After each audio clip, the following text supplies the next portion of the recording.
You're watching CT23 with Eric Parker.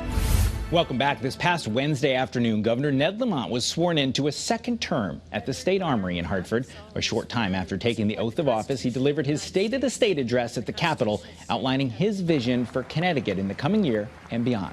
Governor Lamont joins us now from the governor's residence this morning. Governor, congratulations starting your second term.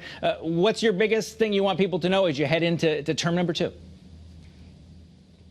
Good morning, Eric. Good morning, everybody. As we said at the State of the State, it's a state that's got some momentum right now. We have a lot of people moving into the state. We have a lot of jobs that are unfilled. If I have a goal, it's to get people back to work, lift people up, make sure that everybody gets the skills they need for a better job, and allow you to keep a little more of what you earned with a middle-class tax cut.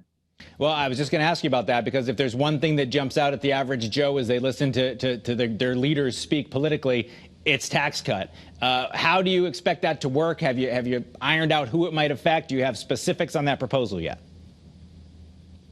I'd like it to affect everybody earning up to $150,000, $200,000. Folks maybe who are most squeezed during inflation, and again, give people an incentive to get back to work. I'd like to do that with a rate cut. It's a lot simpler, quicker, and easier than targeted rebates and the such. I think we can get that done, and more importantly, we can do it on a supportable basis, not the type of thing we're going to have to change back a year or two. I want something that people can count on. I know you and I have talked about this in the past. There's one thing to have ideas. It's another thing to sort of thread the needle, even in a democratically controlled state house. There's always been criticism in the past that, well, we can do one thing, but let's increase taxes on high earners. Are you concerned that what sounds like a simple proposal, as you said it in the State of the State, could end up being a point of contention even with your own party? It always gets a little complicated. There will be those that want more targeted rebates, less middle-class tax cuts. There'll be those on the Democratic side, liberal side, that maybe do want to raise taxes on some people. There'll be Republicans who say, why are you only doing this much tax cut? Let's do a much bigger tax cut. That's the nature of the political process. Like I said, I've got a good middle-class tax cut that I think not only works for this year, but works for the foreseeable future. Well, we saw Kevin Kelly, the Senate Republican leader, come out after and say, a lot of it sounded great. He said it sounded like a lot of Republican ideas to him as he paraphrased some of the things in your speech. Does it speak to Connecticut and people getting along, or do you agree with his assessment that some of these ideas are things, like you said, Republicans might be pushing for as well? I think it's a pretty good middle ground, Eric. Let's face it, some of the Republicans wanted to eliminate the income tax for everybody. That's been sort of a recipe going back 5 or 6 elections. And some of the Democrats wanted to raise taxes on people. This is a middle-class tax cut. I think it threads the needle and it makes sense and it helps people out right now.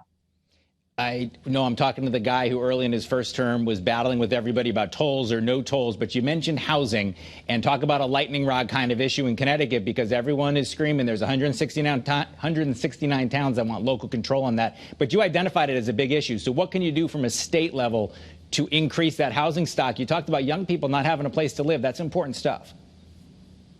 That's important stuff. The good news is I think we added more housing during 2022 than we have in decades. A lot of that was private housing. A lot of that was housing supported by the state, affordable housing, worker housing, downtown housing. And now I need the towns to step up. Tell us where you think multi-unit housing could be. Tell us how you want to do it. And that way it makes it easier for developers to build there, and communities say it's built where I want it to be built. As you've traveled the state and made proposals and talked to individual legislators from towns, have you gotten a different feel? Because you talk about have the towns tell us where they want this built. And I don't know if it's a Connecticut thing or if it's an everywhere thing, but not in my backyard is for sure a hurdle that has to be overcome with a lot of proposals. Now that you have 4 years under your belt, do you have a different view of that and how you maybe address first selectmen and mayors as you talk to them about a proposal? Yeah, I don't want any big housing built in my backyard either, but I also want a vibrant downtown where my kids and or my parents would be able to live when they don't need as big a place and are just getting started. That's more affordable.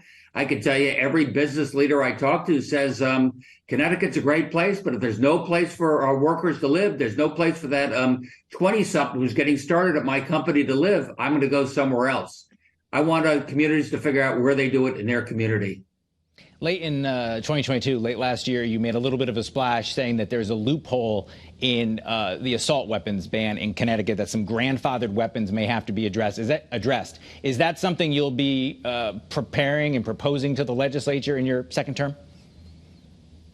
Yeah, Eric, what I care about is people carrying assault-style weapons in public places. I think it's dangerous.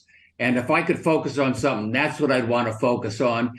And I talk to a lot of police. They say that's something enforceable. A lot of things I hear from the gun folks is you got enough laws in the book. Let's make it enforceable. I think carrying these assault-style weapons in public places, carrying them publicly, open carry, they call it, is probably dangerous and maybe something we should take to the legislature to clean up. And as far as that being boiled down to a headline that says Lamont wants to ban AR-15s, including grandfather guns, is that something you're looking at? Not so much. I mean, I think it'd probably be, in the end of the day, not bad, but it's unenforceable. You're not going into somebody's house. I'm not saying you've had that gun since your grandfather gave it to you in 1989. That doesn't make any sense. I do worry about public open carry of that type of weaponry in public places. I want to talk to you about the event that happened this week. Our last segment on the show, we did a sit-down interview with Pete Buttigieg while he was in New London. We aired that for our viewers. And one of the things I asked him was about your remarks after you were in Washington when the French president was there. And you commented about how you and Joe Giletti, who's been a guest on this show many times, met with Secretary Buttigieg and some of his folks. Have you had a ability over the last 4 years to get a feel for how those meetings are important? We asked him, and he said as a chief executive from a city, he thought it was important. Do you come away feeling like that helps? Yeah, I do. I think these personal relationships are really important. You know, Joe Giletti knows a lot of these folks, and that was very helpful. He used to run Metro North, so as we're trying to figure out how to speed up rail service, those relationships were helpful. I did have a chance to sit down with Secretary Pete just a month or so ago, and we now have a $160 million grant. I'm not saying there's a back and forth there. I'm just saying relationships are helpful. Just 30 seconds left. Tell us one thing that's changed in Ned Lamont from 4 years ago. I'm 4 years older. And as I joked at the State of the State, you feel a little more liberated and not looking at elections, not worried as much about what people think, really feel got some impact on people right now, a real chance for the next 4 years to make a big difference. I think I got folks who believe the state's making progress. Now we need the help of the legislature to keep that momentum going. All right, Governor Lamont, thank you for being with us here on CT23.